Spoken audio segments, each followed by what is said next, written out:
வணக்கம் மேடம். உங்களோட குழந்தை பேருக்காக எங்களோட கலந்துரையாட உங்களால் வர முடியல. உங்களை பற்றி ஒரு சின்ன இன்ட்ரொடக்ஷன் கொடுங்க. நான் வந்து ஆல்மோஸ்ட் ஒரு 10 இயர்ஸாக இந்த ஃபீல்டில் இருக்கேன். எப்படி இந்த ஃபீல்டுக்கு வந்தேன்னா, I started off with modelling. So பேசிக்காக அந்த ஃபெமினா மிஸ் இந்தியா கான்டெஸ்ட் நீங்கள் கேள்விப்பட்டிருப்பீங்க இல்லையா? Very very famous contest. அதில் ஒரு ஃபைனலிஸ்ட்டாக இருந்தேன். அப்புறம் திரும்பி அங்கே அது பாம்பேயில் நடந்தது. அது முடிச்சுட்டு சென்னைக்கு திரும்பி வந்துட்டு அங்கேருந்து மாடலிங் ஆரம்பித்தேன். பட் உள்ளுக்குள்ளே நடிக்கணுன்ட்டு எப்போ ஒரு இன்ட்ரெஸ்ட் இருந்துக்கிட்டே தான் இருந்துச்சு. ஸோ இது வந்து ஒரு லான்ச்சிங்காக தான் இருந்தது மாடலிங்.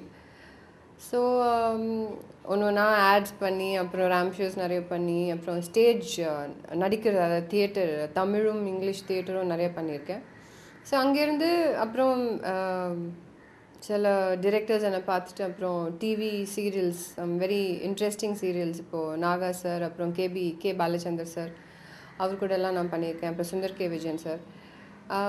அது பண்ண அப்புறம் எனக்கும் கொஞ்சம் டிஃப்ரெண்ட்டாக ஃபிலிம்ஸ் எல்லாம் பண்ணலான்ட்டு ஒரு இன்ட்ரெஸ்ட் வர ஆரம்பிச்சுது. ஒரு மீனிங், ஒரு பர்பஸோட ஏதாச்சும் பண்ணலான்ட்டு. நார்மலாக கமர்ஷியல் வந்து எல்லோரும் பண்ணிகிட்ருக்காங்க. எனக்கும் அந்த கமர்ஷியல் பண்ணணுன்னு அவ்வளோ ஒரு கான்ஃபிடென்ஸ் இல்லை, அந்த மாதிரியெல்லாம் நடிக்க முடியும்ன்ட்டு, கிளாமரஸாகலாம். ஸோ கொஞ்சம் மீனிங்ஃபுல்லாக பண்ணலான்ட்டு அந்த மாதிரி ரோல்ஸை தான் பண்ண ஆரம்பித்தேன்.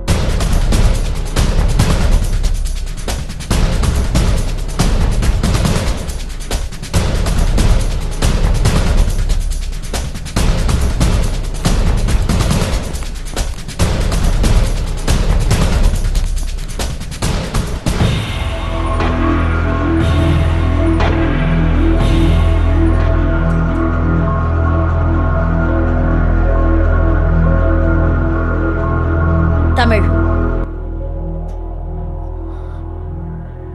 உன் மேல சார்ஜஸ் என்ன இருக்கு தெரியுமா? தெரியாது. நீங்க எல்லாம் என்ன வேலை பண்ணிட்டு இருக்கீங்க? நான் ஹோட்டல்ல வேலை பார்க்கிறேன். 2 wheeler mechanic madam. Carpenter, painter. நீ? நிரந்தரமான வேலை இல்ல. அகதிங்க கிட்ட புரட்சி பண்றியாமே, என்ன அது?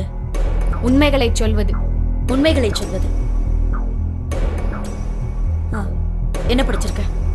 ஒவ்வொரு படத்துலையும் நடிக்கும்போது ஒவ்வொரு கதாபாத்திரத்தை தேர்ந்தெடுத்து தான் நடிப்பீங்க. இந்த புலம் ஈழம்ன்ற திரைப்படத்தை தேர்ந்தெடுத்ததுக்கான காரணம் என்ன? இது வந்து ஆன்சர் இஸ் வெரி சிம்பிள். இப்போது எவ்ரிடே நியூஸ் பேப்பர் ஹெட்லைன்ஸ் என்ன பார்க்குறோம்? ஸ்ரீலங்கன் தமிழ்ஸ், ரெஃப்யூஜிஸ், அப்புறம் நிறைய சில்ட்ரன் வந்து அஃபெக்ட் ஆகுது.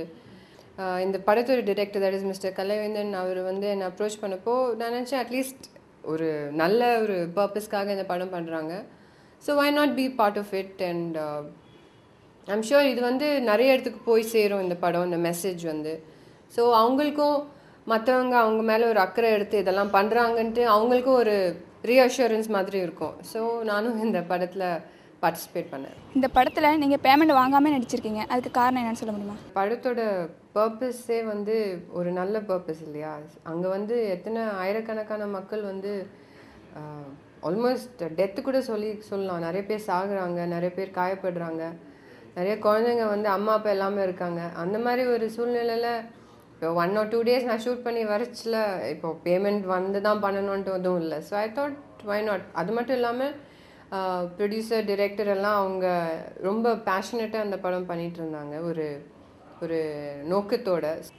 இந்த படத்தோட டிரெக்டர், தட் இஸ் மிஸ்டர் கலைவேந்தனோட நான் முன்னாடி ஒரு படம் பண்ணியிருக்கேன், அந்தாதின்னு சொல்லி. அதோட சப்ஜெக்ட் வந்து child abuse.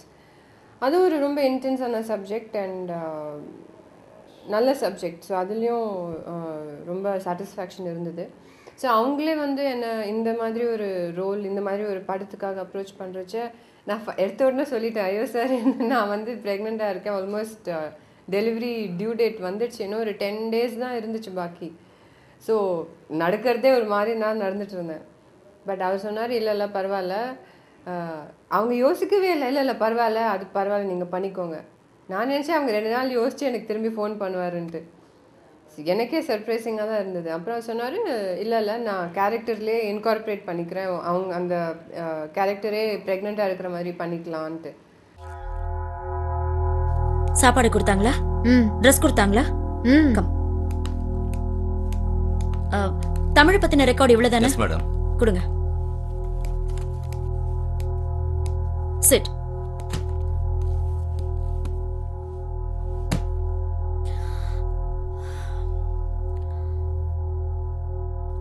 I have no suspicions nor any proof to accuse you of any crime, Tamil. But I'm duty bound. Forward all this to the collector. அவங்க என்ன நடவடிக்கை எடுக்கறாங்களோ that's your fate. I know I haven't done anything wrong, madam. I'm ready to face anything. எல்லாம் தெரிஞ்ச மாதிரி arguments போராட்டம்னு வாழ்க்கையை வீணாக்காத தமிழ். நீ உன் குடும்பம்னு வாழ பழகிக்கோ. என் குடும்பம் எங்கட மக்கள் தான். இதத்தான் நான் வேணாங்கிறேன். அரசாங்கத்தால் எந்த போராட்டத்தையும் தடுத்து நிறுத்த முடியும். ஆயுதத்தால அமைதி பிறக்காது. எந்த காலத்திலயும் நீ அந்த வழிக்கு போயிடாத.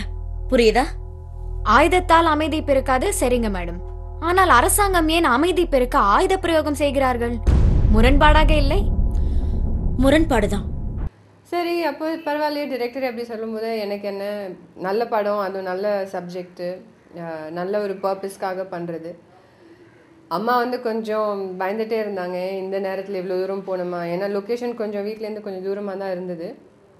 இல்லை பரவாயில்ல, நல்ல வண்டி வச்சுட்டு போயிட்டு வரலான்னு சொல்லி நானும் போய் பண்ணிட்டு வந்தேன். I am very happy I did it. ஒரு ரெக்ரெட்ஸும் இல்லை. அவ்வளோ ப்ரெக்னெண்ட்டாக இருக்கிறச்சு ஒரு நல்ல ரோல் பண்ணுறதுலையும் எனக்கும் ஒரு செல்ஃப் சாட்டிஸ்ஃபேக்ஷன் இருக்குது. இந்த கதையில் உங்கள் கூட நடித்த சக நடிகர்கள் பற்றி உங்களுடைய கருத்து என்ன? நிறைய கேரக்டர்ஸ் இருக்காங்க, நீங்கள் படம் பார்த்துருப்பீங்க. அதில் எல்லாருக்குமே ஒரு இம்பார்ட்டண்ட் ரோல் இருக்குது. யாருமே சும்மா வந்துட்டு போகிற மாதிரி எதுவுமே இல்லை. பட் மெயினாக சொல்லணும்னா அஃப்கோர்ஸ் ஸ்வேதா தான் இந்த படத்தோட மெயின் ஃபேஸ், ப்ரொட்டாகனிஸ்ட். அவள் சின்ன வயசில் பண்ண படங்கள், அதாவது மல்லி, குட்டி, அதுக்கு அவள் நேஷ்னல் அவார்ட் கூட வாங்கியிருக்கா. அதெல்லாம் நான் பார்த்துருக்கேன் and she's done very well. So இப்போ திடீர்னு அவள் ஒரு பெரிய பொண்ணாக நான் பார்க்கறச்சு எனக்கே கொஞ்சம் சர்ப்ரைசிங்காக தான் இருந்தது. நான் எப்படி ப்ரெக்னெண்ட்டாக இருக்கிறச்சு போய் படம் பண்ணேனோ அதே மாதிரி ஸ்வேதா வந்து என்ஜினியரிங் எக்ஸாம்ஸ் போயிட்டு இருந்தது. Actually it was going on. Books எல்லாம் கொண்டு வந்து தடி புக்ஸ் எல்லாம் ஷூட்டிங் ஸ்பாட் கொண்டு வந்து படிச்சுட்டு இருந்தா. ஸோ அவளும் ரொம்ப அப்ரிஷியேட் பண்ண வேண்டியது தான். Because she is also very dedicated. ஒரு காஸ்ட்க்கு தான் பண்ணிகிட்ருக்கா. அவளுக்கும் நிறையா கமர்ஷியல் ஆஃபீஸ் எல்லாம் வந்திருக்கும். பட் நான் கேட்டேன் அவளை, எதுக்கு நீ அதெல்லாம் பண்ணலன்ட்டு. ஷீ செட் இல்லை, அதெல்லாம் இன்ட்ரெஸ்ட் இல்லை, I want to do meaningful films ஒன்லின்னு அப்படின்னு சொன்னான். அந்த மாதிரி ஸ்வேதாவோட சின்ன வயசு ரோல் வந்து நீங்கள் பார்த்துருப்பீங்க, ஒரு பொண்ணுன்னு. பட் ஆக்சுவலி அது வந்து பொண்ணு இல்லை, பையன். அது நம்ம டைரக்டரோட பையன்தான். அவனும் ரொம்ப க்யூட்டாக பண்ணியிருந்தான் அந்த படத்தை.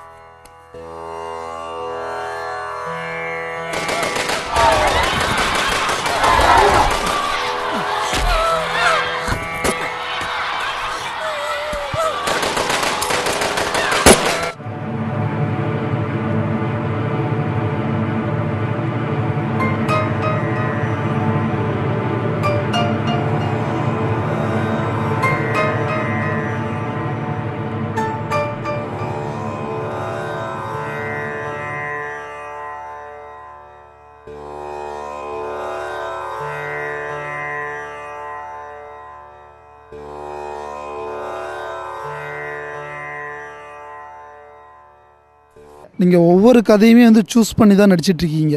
உங்களுடைய எதிர்கால திட்டம் என்ன? இது வரைக்கும் ரொம்ப சூஸியாக தான் இருந்திருக்கேன், அப்படி தான் இருக்கவும் போகிறேன்.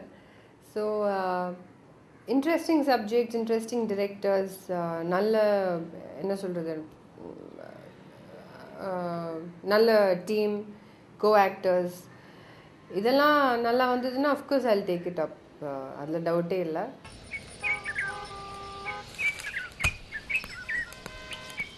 அம்மா, தமிழ் தப்பேதும் செய்ய இல்லையம்மா, செய்யவும் மாட்டானம்மா. கருணை காட்டுங்களம்மா. எழுந்துருங்க, எழுந்துருங்க. வயசுல பெரியவங்க நீங்க. சட்டப்படி நான் என்ன செய்யணுமோ அதை செஞ்சுதான் ஆகணும். ஆமாம்மா. நீங்க தைரியமா போங்க. ஓகே, வரம்மா.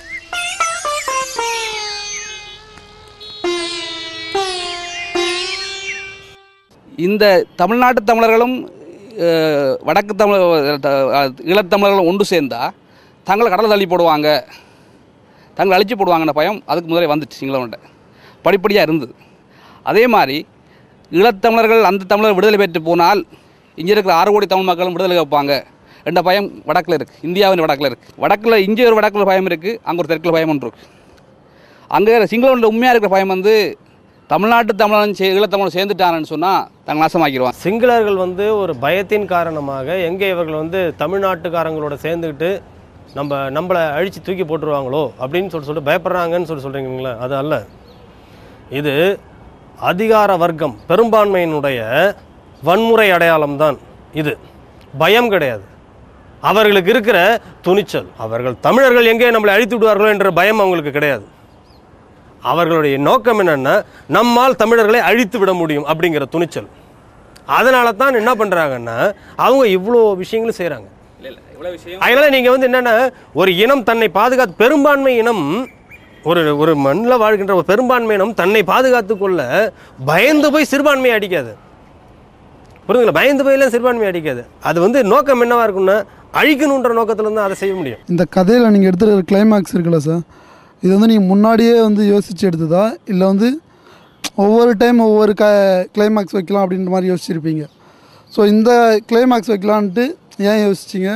இதற்கான காரணம்ன்ட்டு ஏதாவது சொல்லுங்கள் உங்களுடைய. அது வந்து கிளைமேக்ஸுங்கிறத விட இந்த முதல்ல வந்து இந்த படத்தினுடைய கருவை என்னன்னா அகதி என்கின்ற வாழ்க்கையை மறுக்கின்ற ஒரு கதாபாத்திரம். அதை அகதி என்கின்ற வார்த்தையை ஏற்றுக்கொண்டால் அது அடிமைத்தனம். அப்போ அந்த அடிமைத்தனத்திலேருந்து விடுபடணும்னு சொல்லிட்டு நினைக்கிற ஒரு கதாபாத்திரம் தான் வந்து ஈழத்து பிரச்சனைக்கான அந்த பிரச்சனையை சொல்கிறதுக்கு சரியான ஒரு கதாபாத்திரமாக இருக்க முடியும்னு சொல்லிட்டு முடிவு பண்ணி தான் இதை எடுத்தது. அப்போ இதை நம்ம திங்க் பண்ணும் பொழுது இயல்பாக வந்து என்ன ஆகிடுது, நான் அகதிங்கிற வார்த்தையை மறுத்துட்டு நான் வந்து என்னுடைய சொந்த மண்ணில் ஒன்று வாழறணும் சாகரணும்னு சொல்லிட்டு போகணுன்றது வந்து இயல்பாகவே அந்த விஷயம் வந்து முடியுது பாருங்கள் அந்த கதையில். அப்படித்தான் இது வந்து தேர்ந்தெடுக்கப்பட்டது. அந்த கிளைமேக்ஸ்ன்றது வந்து செப்பரேட்டாக வந்து ஃபிக்ஸ் பண்ணிலாம் நம்ம இந்த கமர்ஷியல் ஃபிலிமில் பண்ணுற மாதிரிலாம் இல்லை.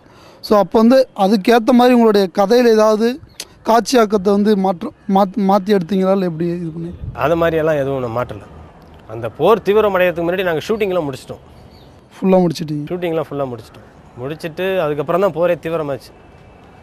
அப்புறம் போஸ்ட் ப்ரொடக்ஷன் ஒர்க்கு தான் நம்ம பண்ணோம். அதுக்கப்புறம் தான் இப்போ இது இன்னொரு படம் பண்ணணுமேன்னு சொல்லிட்டு தான் அப்புறம் தாயகம்னு சொல்லிட்டு நீங்கள் சொன்னீங்கல்ல, இப்படி இருக்கும்போது இதை பார்க்கும்போது ஏதாவது உங்களுக்கு மாற்றணும்னு சொல்லிட்டு தோணிச்சான்னு சொல்லிட்டு கேட்டிங்கல்ல, அதை மாற்றலை.